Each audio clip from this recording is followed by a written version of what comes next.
बेटा हुण आपां करन लगे हां कोप्लेनर वैक्टर्स। कोप्लेनर वैक्टर्स की हुंदे आ, ਉਹ वाले वैक्टर्स ਜਿਹੜੇ ਇੱਕੋ प्लेन 'ਚ लाई करदे उन्हां ਨੂੰ कोप्लेनर वैक्टर्स बोलते हैं। जिवें अपने कोल इत्थे प्लेन है तो दो वैक्टर्स ए एंड बी है, तो कोप्लेनर है क्योंकि ये इक्को प्लेन दे विच लाई कर रहे हैं। आपां कह सकते हैं भी एक प्लेन दे अगर दो वैक्टर्स पैरेलल है तो भी वो कोप्लेनर होणगे। तो कोई भी वैक्टर आर है ਉਹਨੂੰ ਆਪਾਂ ਕੋਪਲੇਨਰ ਕਦੋਂ ਬੋਲਦੇ ਹਾਂ, ए ਦੇ बी ਨਾਲ, ਜਦੋਂ ਆਪਾਂ ਉਹਨੂੰ ਉਹਨਾਂ ਦਾ ਲੀਨੀਅਰ ਕੰਬੀਨੇਸ਼ਨ ਬਣਾ ਕੇ ਲਿਖ ਸਕਦੇ ਹਾਂ। ਜਿਵੇਂ ਆਰ ਕੋਈ ਪੋਜੀਸ਼ਨ ਵੈਕਟਰ ਹੈ, ਉਹਨੂੰ ਆਪਾਂ ए ਤੇ बी ਨਾਲ ਕੋਪਲੇਨਰ ਕਦੋਂ ਬੋਲਾਂਗੇ, ਜਦੋਂ ਆਰ ਨੂੰ ਆਪਾਂ ਲੈਮਡਾ ए ਪਲੱਸ ਬੀਟਾ बी ਦੀ ਫਾਰਮ 'ਚ ਲਿਖ ਸਕਦੇ ਹਾਂ। ਲੈਮਡਾ ਐਂਡ ਬੀ ਜਿਹੜੇ ਹੈ ਉਹ ਸਕੈਲਰਸ ਹੈ ਕੋਈ ਵੀ। ਤਾਂ ਤਿੰਨ ਵੈਕਟਰਸ ਆਪਣੇ ਕੋਲ ਕੋਪਲੇਨਰ ਹੈ। ਇਹਨਾਂ ਲਈ ਕੰਡੀਸ਼ਨ ਕੀ ਹੈ, ਜਿਵੇਂ ਆਪਾਂ ਕੀਤਾ ਵੀ ਅਗਰ ਕੋਲੀਨੀਅਰ ਕਦੋਂ ਹੋਣਗੇ, ਜਦੋਂ ਆਪਸ ਤੋਂ ਲੀਨੀਅਰਲੀ ਡਿਪੈਂਡੈਂਟ ਹੋਣਗੇ। सिमिलरली अपने को है तीन वैक्टर्स अगर कोप्लेनर है कदों होंगे, जो तीन scalars lambda mu and V exist कर रहे सच डैट तिन्हों का लीनियर कॉम्बीनेशन जो है वो जीरो है। अपन लैमडा म्यू तो भी इदा के मिलणगे जो लीनियर कॉम्बीनेशन बना के अपने को उन्होंने लीनियर कॉम्बीनेशन जो वो जीरो आएगा। तो तीन वैक्टर्स कोप्लेनर कदों होंगे, जो वो लीनियरली डिपेंडेंट होंगे। जिवें आपां पहलां कीता सी भी दो वैक्टर्स है वो कोलीनियर कदों होंगे, तीन कोलीनियर कदों होंगे जो लीनियरली डिपेंडेंट है। सिमिलरली तीन वैक्टर्स कोप्लेनर कदों होंगे, जो वो लीनियरली डिपेंडेंट है, या आप कह सकते हैं भी उन्होंने लीनियर कॉम्बीनेशन जो है वो जीरो के इक्वल आ जाएगा। तो अपने को क्वेश्चन है बेटा 4 points with position vectors A B C D are coplanar if and only if there exist scalars alpha beta gamma delta such that उन्होंने लीनियर कॉम्बीनेशन जीरो है। कंडीशन की है भी चारों स्केलर्स की जी सम है वो जीरो है। तो 4 पॉइंट्स अगर पोजीशन वैक्टर्स है उन्होंने small A small B small C and small D, तो अगर 4 पॉइंट्स कोप्लेनर है तो उन्होंने ज्वाइन कर करके जोड़े वैक्टर्स बननगे वो भी कोप्लेनर ही होंगे, क्योंकि अगर आ प्लेन है ये 4 पॉइंट्स है तो 4 पॉइंट्स में ज्वाइन करने वाली जोड़े वैक्टर्स वो भी उस प्लेन च लाई करेंगे। तो कोई भी अपने को सारे ए बी सी सी डी और भी आ सकते जोड़े भी कॉम्बीनेशन बननगे वो सारे कोप्लेनर होंगे। कोप्लेनर लिए की होंगे बेटा तीन वैक्टर्स अगर सपोज कोई भी ले लिया आप A B C and C D ले लिया आप, तो अगर कोप्लेनर है तो ए बी नू बी सी दे सी डी का लीनियर कॉम्बीनेशन आप बना के लिख सकते हैं। तो लीनियर कॉम्बीनेशन बना के लिखता है इतने। उस बाद ए बी की वैल्यू आएगी B minus A position vector of B minus position vector of A, B C आएगा position vector of C minus position vector of B, C D का आएगा डी माइनस सी। तो उस बाद की किया आप ए के कोएफिशिएंट इकट्ठे किए, बी के इकट्ठे किए, सी के एंड डी के। तो सॉल्व करके थोड़े को आ जाएगा alpha A plus beta B plus gamma C plus lambda delta D equal to 0। Alpha आ गया -1, बीटा आ गया 1 प्लस लैमडा, गामा आ गया minus lambda plus mu and delta आ गया माइनस म्यू। तो बेटा लीनियर कॉम्बीनेशन 0 आ गया। Alpha beta gamma find out कर ले। कंडीशन की रह गई है जस्ट ये चैक करना भी उन्होंने सम जो वो 0, ये तुम चैक कर सकते हो भी चारों का अगर सम करांगे तो 0 आ जाएगा। नैक्सट कन्वर्सली की है बेटा भी उन्होंने लीनियर कॉम्बीनेशन 0 है, अल्फा बीटा गामा डेल्टा का सम भी 0 है। आप प्रूव करना है भी वो चारों जो वैक्टर्स है कोप्लेनर है।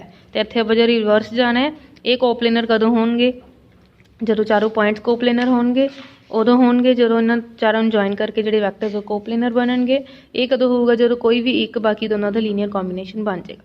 तो इतने आप की करना है अल्फा बीटा गामा डेल्टा का सम 0 है, तो उन्होंने चाहे अल्फा की वैल्यू साइड पर रख लो, चाहे बीटा की, चाहे गामा एंड चाहे डेल्टा। तो सपोज इतने अल्फा ले लिया आप minus beta minus gamma minus delta, तो ये वाली वैल्यू आप इतने पुट करांगे। उस बाद की किया बीटा सैपरेट कर लिया, गामा अलग डेल्टा अलग, कोएफिशिएंट्स कॉमन निकालते।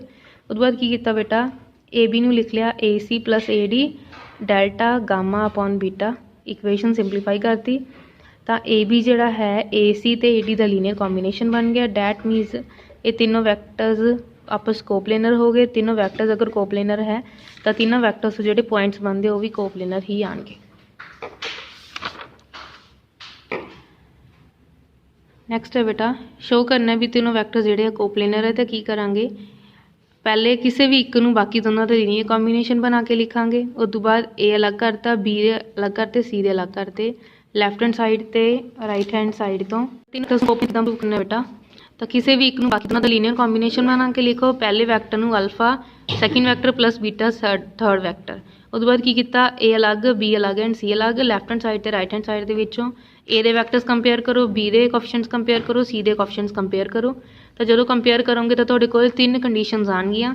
तो तिन्नां दे विचों कोई भी दो तुसीं सॉल्व करो, उन्होंने दो तो जी वैल्यूज़ मिलनगियां, तीसरे विच पुट करके देखो। अगर तो ट्रू सैटिस्फाई हो रही है डैट मीनस ए ट्रू है, अदरवाइज वो फॉल्स है। अगर आपां नूं अल्फा बीटा की वैल्यूज़ मिल गई डैट मीनस पहले वैक्टर नूं आपां सैकेंड ते थर्ड का लीनियर कॉम्बीनेशन बना के लिख सकते हैं। डैट मीनस ये तीनों वैक्टर्स जिहड़े है वो कोप्लेनर है। सिमिलरली आवला क्वेश्चन है बेटा ये नॉन कोप्लेनर प्रूव करना है, बिल्कुल सेम जाएगा अल्फा बीटा। ये की होएगा अल्फा प्लस बीटा की वैल्यू आएगी इतों 2, इतों आएगी -1, ये इकट्ठी पॉसिबल नहीं है। डैट मीनस ये अबजर्ड है, डैट मीनस तीनों वैक्टर्स जिहड़े दिते हुए कोप्लेनर नहीं है। नैक्सट है 4 पॉइंट्स दिते हुए आप एक कोप्लेनर प्रूव करना है, जस्ट लिखने का तरीका डिफरेंट है, बाकी सारा कॉन्सैप्ट वही है बेटा। A is a position vector of point A, पहले ने लिख दिया स्मॉल इन लिखता ए का पोजीशन वैक्टर, इन्हें लिखता बी का पोजीशन वैक्टर, इनू सी का तो इनू डी का, बिल्कुल सेम जाएगा सारा। तो ए बी आएगा position vector of B minus position vector of A, B C आएगा position vector of C minus position vector of B, C D भी मिल जाएगा। तो ए बी नूं आपां बी सी ते सी डी का लीनियर कॉम्बीनेशन बना के लिखा, सेम जाएगा। अल्फा बीटा की वैल्यू तीसरे विच भी पुट करके देखांगे, अगर सैटिस्फाई हो गया तो कोप्लेनर है, अदरवाइज नहीं है। तो इत्थे जिहड़ा है कोप्लेनर आएगा। ये वाले क्वेश्चन के विच की है बेटा 3 वैक्टर दिते हुए हैं, कोप्लेनर दिते हुए आप एक्स की वैल्यू फाइंड आउट करनी, बिल्कुल सेम जाएगा। A B vector, B C vector, A D vector, A B नूं बी सी ते ए डी का लीनियर कॉम्बीनेशन बना के लिखना है। इस बाद करना है सॉल्व, तुसीं सॉल्व करके तुहाडे कोल इक्वेशनस आउणगीआं, सॉल्व करके तुहाडे कोल एक्स की वैल्यूज़ आएगी, ये तुसीं अपने आप देख लेना, कोई प्रॉब्लम आई तो मेरे तो पूछ लियो। नेक्स्ट है direction cosines. If a vector makes angles alpha beta gamma with the positive directions of x, y and z respectively, then cos alpha, cos beta and cos gamma are direction cosines of a vector। ਇਹਦਾ ਕੀ मतलब है, कोई भी vector अपने को 3D ਦੇ ਵਿੱਚ आई जे के ਉਹਦੇ ਕੰਪੋਨੈਂਟਸ है, तो अगर कोई भी vector alpha beta gamma angle बना रहा है X axis, Y axis and Z axis की पॉजिटिव डायरैक्शन नाल, तो कॉस अल्फा, कॉस बीटा ते कॉस गामा जिहड़े होणगे डायरैक्शन कोसाइंस होणगे ਉਹ ਵਾਲੇ वैक्टर। डायरैक्शन कोसाइंस नूं आपां डिनोट करते हैं बेसिकली स्टैंडर्ड जी नोटेशन है एल एम एन नाल। तो एल आएगा अपने को कॉस अल्फा, एम आएगा कॉस बीटा, एन आएगा कॉस गामा। अगर अपने को पी दिता होए कोई पॉइंट आर उसका पोजीशन वैक्टर है, तो एल की आएगा एक्स अपॉन आर, एम आएगा Y upon R, N equal to Z upon R, R की है आर का मैग्नीट्यूड। जिवें आप एग्जाम्पल देखो बेटा, पी अगर कोई पॉइंट है 1 2 3, आर उसका पोजीशन वैक्टर है, तो आर नूं लिखांगे आपां आई प्लस 2j प्लस 3k, आई प्लस 2j प्लस 3k, तो वह मैग्नीट्यूड निकालांगे आएगा √14। तो डायरैक्शन कोसाइंस की मिलणगे अपने को 1 upon √14, 2 upon √14, 3 upon √14। Direction ratios की आएगियाँ 1 2 3। तो डायरैक्शन रेशियोज़ ते कोसाइंस आपस में प्रोपोर्शनल होंगे बेटा। अगर एल एम एन अपने को डायरैक्शन कोसाइंस की नोटेशन है, तो ए बी सी अपने को डायरैक्शन रेशियोज़ की नोटेशन है। प्रोपोर्शनल का की मतलब है तिन्हों की रेशियो सेम होएगी, L upon M A, M upon B, N upon C.